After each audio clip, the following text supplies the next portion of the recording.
नमस्कार साथियों, मेरे YouTube चैनल में आप सभी का एक बार फिर से स्वागत है।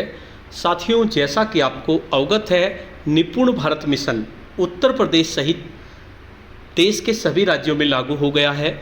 इसी के क्रम में उत्तर प्रदेश में 1 अगस्त से प्रारंभ होने वाली 12 सप्ताह की कार्य योजना जारी कर दी गई है।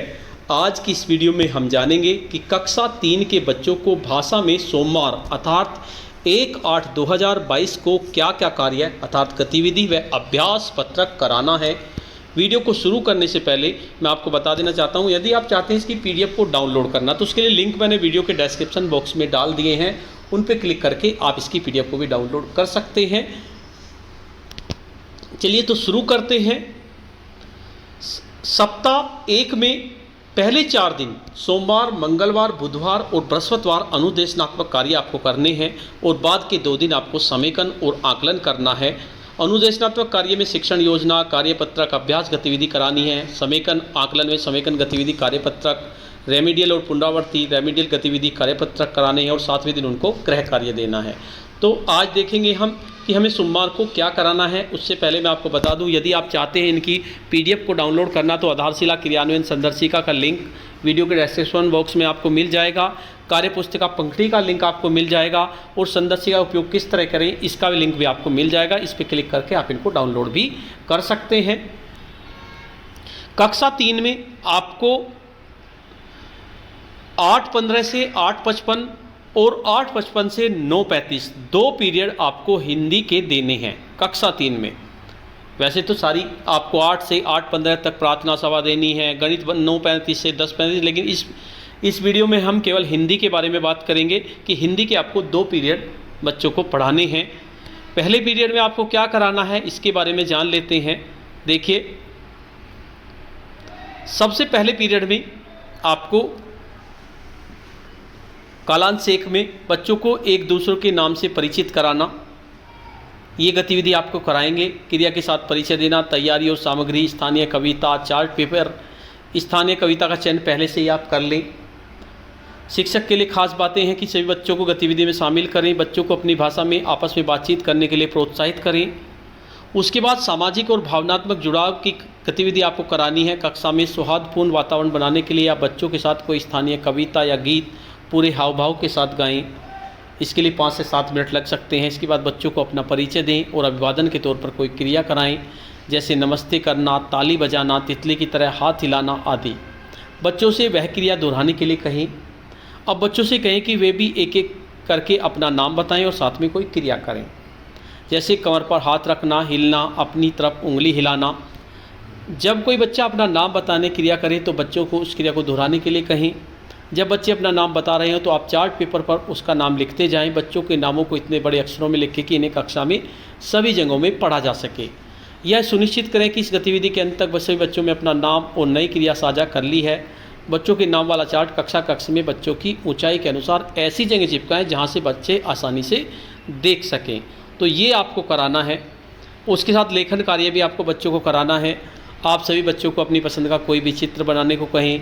आप बच्चों को जोड़ों में इनके द्वारा बनाए गए चित्रों पर आपस में बातचीत करने के लिए प्रोत्साहित करें। इसके लिए 3 से 5 मिनट का समय दें। फिर किन्हीं 3 से 4 बच्चों को अपने चित्र सभी को दिखाने और उनके बारे में बताने को कहें। आपको अपनी शिक्षण प्रक्रिया का समीक्षा करनी है। क्या सभी बच्चों ने इस प्रक्रिया में भाग लिया? यदि नहीं तो उन बच्चों की पहचान करें और अगले कालांश में उन्हें थोड़े और मौके दें, उन्हें प्रतिभाग करने के लिए प्रोत्साहित करें।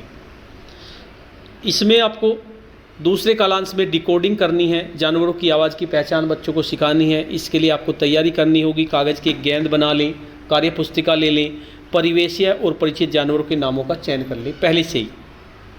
बच्चों को कार्यपुस्तिका पर कार्य करने के निर्देश उदाहरण सहित दें। बच्चों को आपस में मिलकर कार्य करने के मौके दें और प्रोत्साहित करें। ध्वनि जागरूकता आपको बच्चों को करानी है। इसके लिए कालांश की शुरुआत आप किसी छोटी कविता से करें। बच्चों को चलने फिरने, उठने बैठने के मौके दें। इसके लिए 5 से 7 मिनट का समय दें। जैसे ही आप गतिविधि कराएं उसकी वीडियो भी बनाएं और अगर आप चाहें तो उस वीडियो को मुझे भेज सकते हैं। मैं उसको अपने चैनल पे आपके स्कूल के नाम और आपके नाम से अपलोड करूंगा, जिससे कि ज़्यादा से ज़्यादा शिक्षक साथियों को उसका पता चल सके। फिर आप सभी बच्चों को गोल घेरे में आराम से बिठा दें और सहज कर लें। बच्चों को बताएं कि उनमें से किसी एक बच्चे को एक गेंद देंगे और ताली बजाएंगे। जब तक ताली बजती रहेगी तब तक बच्चे गेंद को अगले बच्चे की ओर बढ़ाते रहेंगे। आप जब ताली बजाना बंद करेंगे उस समय गेंद जिस बच्चे के हाथ में होगी उसे आप किसी जानवर का नाम बोलेंगे। बच्चे को उस जानवर की आवाज़ निकालनी होगी, बाकी सभी बच्चे भी आवाज़ निकालेंगे। ध्यान दें, आप जिन जानवरों के नामों का चयन कर रहे हैं वे परिवेशीय हों और ऐसे हों जिनके बारे में बच्चे जानते हों। शुरुआत में आप भी 1-2 जानवरों की आवाज़ निकाल कर बताएं। इसी प्रकार इस प्रक्रिया को करते रहें जब तक कि सभी बच्चे मौके नहीं मिल जाते। अंत में सभी बच्चों में सामान्य बातचीत भी करें, जैसे बच्चों ने उस जानवर को कहाँ देखा है, क्या खाता है, किस रंग का है, इस तरह से आप इसे कराएं। इसके साथ साथ लेखन कार्य भी आपको कराना है। सभी बच्चों में कार्यपुस्तिका के पाठ एक पर कार्य करने को कहें। बच्चों को कार्यपुस्तिका पर कार्य करने से संबंधित निर्देश दें। हो सकता है आपको 1 से ज़्यादा बार भी निर्देश देने पड़े। जब बच्चे कार्यपुस्तिका पर कार्य कर रहे हो तो कक्षा में घूम घूम कर उनके कार्य का अवलोकन करें, आवश्यकता के अनुसार उनकी सहायता करें। बच्चों के लिए कार्य को दिखाने को कहें और उनकी प्रशंसा करें। इसके साथ साथ शिक्षण प्रक्रिया की समीक्षा भी आपको करनी है। क्या सभी बच्चों ने कार्यपुस्तिका पर कार्य पूरी तरह से किया है? जिन बच्चों को कार्य करने में परेशानी हो रही है उनकी पहचान करें, उनसे बातचीत करें, उनको प्रोत्साहन दें। इसके साथ साथ आपको प्रिंट से परिचय भी कराना है बच्चों को। इसके लिए आपको बिग बुक की शेर की गुफा कहानी सुनानी होगी। बिग बुक की कहानी को पहले से ही पढ़ लें। सभी बच्चों को गतिविधि में शामिल करें, सभी बच्चों की बातों को ध्यान से सुने और सकारात्मक प्रतिक्रिया दें। तो इसमें कराना किस तरह से, आपको शेर की गुफा बिग बुक से पठन कराना है। कालांश की शुरुआत आप किसी छोटी कविता से करें। बच्चों को चलने फिरने, उठने बैठने का मौका दें। इसके लिए 5 से 7 मिनट का समय दें। फिर आप सभी बच्चों को गोल घेरे में आराम से बिठा दें और सहज कर लें। इसके बाद बिग बुक शेर की गुफा का मुख्य पृष्ठ सभी बच्चों को दिखाएं। आप इस प्रकार से खड़े हो कि बुक का मुख्य पृष्ठ बच्चों की ओर हो।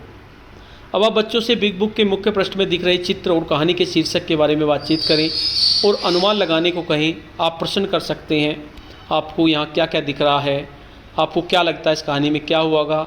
इस प्रकार बिग बुक के सभी पृष्ठों को एक एक करके पलटते जाएं और पृष्ठों पर बने चित्रों के आधार पर बच्चों को कहानी का अनुमान लगाने को कहें। फिर आप कहानी को उचित हाव भाव, उतार चढ़ाव और प्रभाव के साथ पढ़ें। पढ़ते समय प्रत्येक पृष्ठ के शब्दों पर बाईं से दाईं ओर उंगली रखें। बिग बुक से पूरी कहानी को इस प्रकार पढ़कर सुनाएं। आप सभी पृष्ठों को धीरे से पलटें और बच्चों को यह समझने का मौका दें कि किताब को बाईं से दाईं ओर पढ़ते हैं और आगे पढ़ने के लिए पृष्ठ को पलटते हैं।